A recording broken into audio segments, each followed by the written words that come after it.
Hello students, good morning. Welcome to the Bujingi School Trust संचालित जैनाचार्य Shri Ajramarji school online classes social science standard 8 chapter 10 following the Mahatma part 2. Let's continue. Page number 81. Last हमने individual satyagraha के बारे में discuss किया था. Next topic है Quit India Movement 1942. Mahatma Gandhi started a new chapter of freedom movement after the World War II.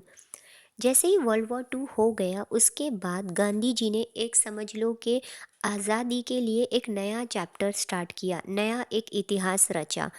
He asked the Britishers to leave India immediately. उन्होंने Britishers को warn किया कि जितनी जल्दी हो सके अब तुम इंडिया छोड़कर चले जाओ. Gandhiji asked the people of India to follow the principle of do or die and continue the struggle against the Britishers in a non-violent manner.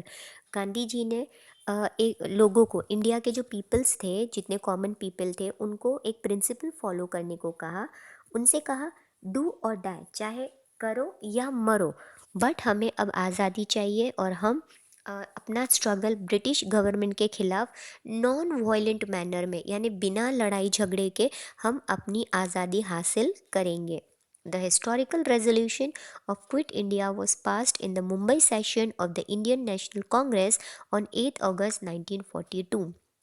Finally जो क्विट इंडिया मूवमेंट का जो रेजोल्यूशन था, historical resolution means हमारा जो ऐतिहासिक ये जो दिन था, वो उसका फाइनली मुंबई सेशन में इंडियन नेशनल कांग्रेस के थ्रू 8 अगस्त 1942 को फाइनली ये रेजोल्यूशन पास्ड हुआ.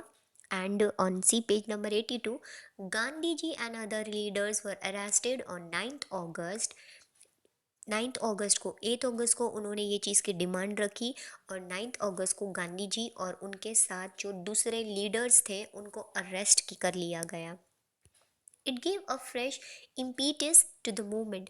और जब गांधी जी को और उनके लीडर्स को अरेस्ट किया तो लोगों में ये चीज़ एक अलग तनाव पैदा करने लगी, एक अलग से उनके ऊपर इस चीज़ का इम्पैक्ट हुआ.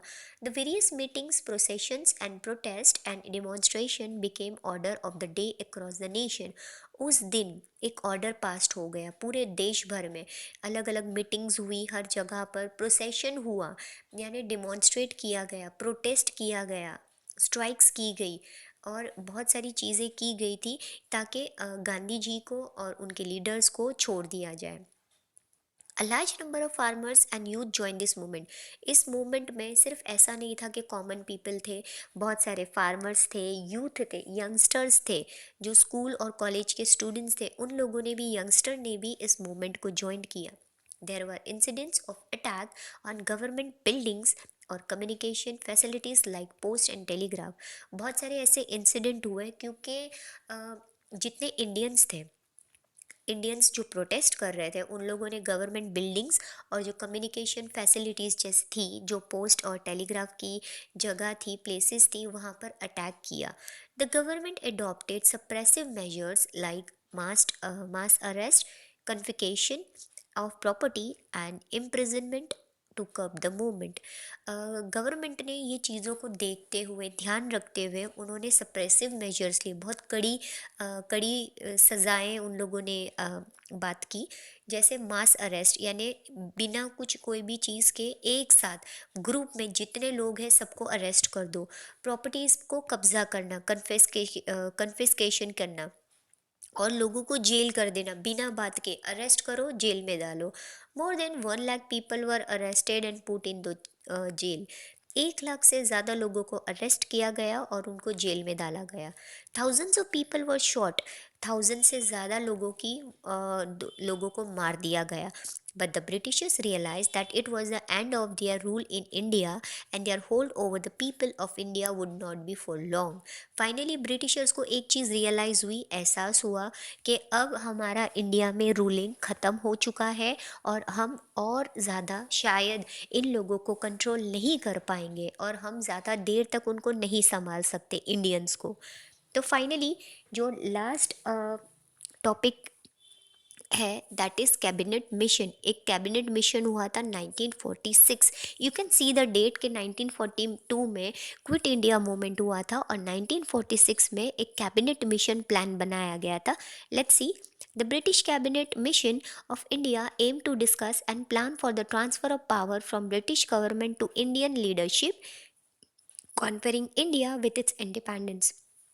जो British cabinet mission of India बनाया गया था, प्लान बनाया गया था, उसका मेन मोटिव यही था, उसका मेन मकसद यही था कि उसमें डिस्कस किया जाए और प्लान किया जाए कि किस तरीके से जो भी पावर ब्रिटिश गवर्नमेंट के पास है उनको ट्रांसफ़र करके इंडियंस को कैसे सौंपा जाए आज़ादी से पहले पहले, और आज़ादी भी इंडियंस को दी जाए।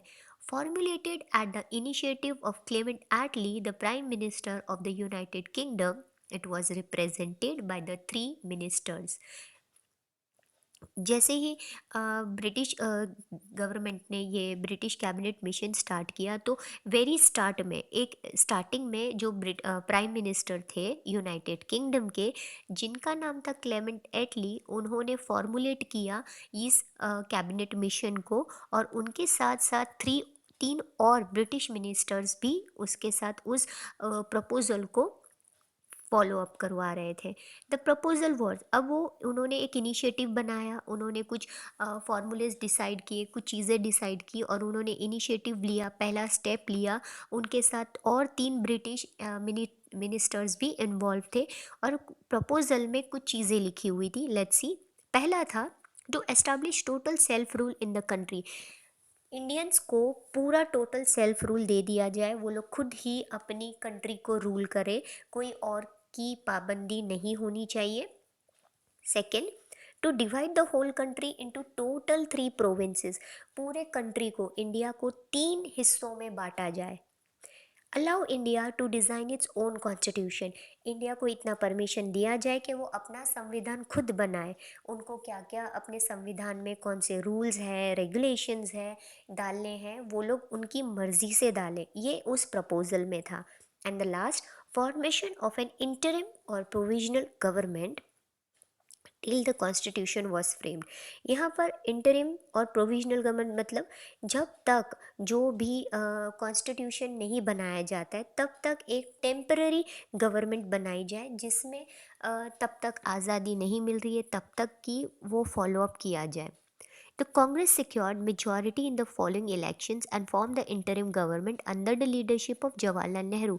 जवाहरलाल नेहरू की लीडरशिप में कांग्रेस ने, इंडियन नेशनल कांग्रेस ने, मेजॉरिटी लोगों ने इलेक्शन को फॉलो करते हुए उन लोगों ने एक इंटरिम गवर्नमेंट बनाई और जिनके लीडर थे जवाहरलाल नेहरू।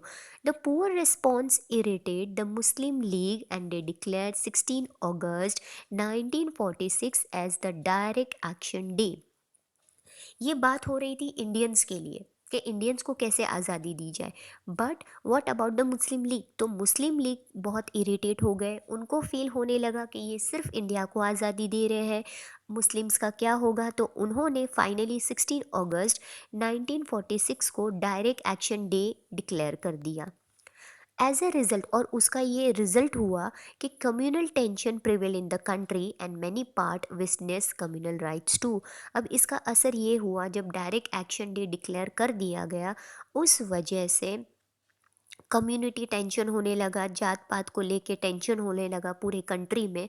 उसके साथ कुछ हिस्सों में तो राइट्स भी हुए कम्युनिटी को लेकर। However the Muslim League maintain as the position in the Indian government through varied protest till the formation of Pakistan. जब तक पाकिस्तान को एक अलग कंट्री डिक्लेयर नहीं कर दिया गया तब तक मुस्लिम लीग ने गवर्नमेंट में अपना एक अलग पोजीशन बना के ही रखा, ताकि वो लोग प्रोटेस्ट कर ही रहे थे ताकि उनको एक अलग से कंट्री डिक्लेयर कर दी जाए, पाकिस्तान को। At least announcement of the independence of India February 1947। Finally जो क्लेमेंट एटली थे, प्राइम मिनिस्टर थे यूके के, उन्होंने इंडिपेंडेंस इंडिया का एक एक्ट बनाया फरवरी 1947 में। You can see the date, 1946 में कैबिनेट मिशन स्टार्ट हुआ और फरवरी 1940 में इंडिपेंडेंस ऑफ इंडिया को अनाउंस करते हुए एटली ने कुछ चीज़ें बोली। Let's see. The communal integrity was jeopardized by the attitude of the Muslim League with the interim government. जो भी इंटरिम गवर्नमेंट बनाई गई है उस टाइम पीरियड के लिए, जो भी थोड़ा सा टाइम पीरियड है, जो भी इवेंट होने वाला था उस टाइम पीरियड तक जो मुस्लिम लीग का एटीट्यूड है उसको थोड़ा कंट्रोल करना है ताकि कम्युनिटी या कम्युनल राइट्स ना हो, उनकी भी बात मानी जाए और इंडियंस की भी बात मानी जाए। The British prime minister on 20 February 1947 announced in the British Parliament that latest by 2000 June 1948 the powers would be completely transferred to the Indians. British prime minister ने 20 फरवरी 1947 को एक अनाउंसमेंट की ब्रिटिश पार्लियामेंट को कि जून 1948 तक जितना भी पावर्स है कम्प्लीटली इंडियंस को ट्रांसफ़र कर दिया जाए। उसके बाद कोई भी ब्रिटिश ऑफिसर इंडियंस की रूलिंग सिस्टम में दखल अंदाजी नहीं करेगा, ना इंटरप्ट करेगा। The enthusiasm and happiness of Indian leaders and the common people knew no bounds. जो एंथुआज़म था, उनमें जो उत्साह थी और जो खुशी थी इंडियन लीडर्स में, ये बात सुनने के बाद कॉमन पीपल चाहे नेशनल लीडर्स थे बहुत खुश हो गए, उनकी खुशी का कोई भी लिमिट नहीं था। Gandhi ji welcome this decision of the Britishers by saying that it was the best decision. Finally Gandhi ji ने इस चीज़ को वेलकम किया, दिल से वेलकम किया और उन्होंने देखा जो ब्रिटिशर्स ने अपना डिसीजन दिया है उसको ध्यान में रखते हुए उन्होंने एक बात कही कि ये जो डिसीजन था सबसे बेस्ट डिसीजन था जो ब्रिटिश गवर्नमेंट ने अब तक लिया है। इसके बाद फाइनली इंडिया को इंडिपेंडेंस देने के लिए डिक्लेरेशन हो गया। क्लेमेंट एटली ने ये डिक्लेरेशन दे दिया था फरवरी 1947 में।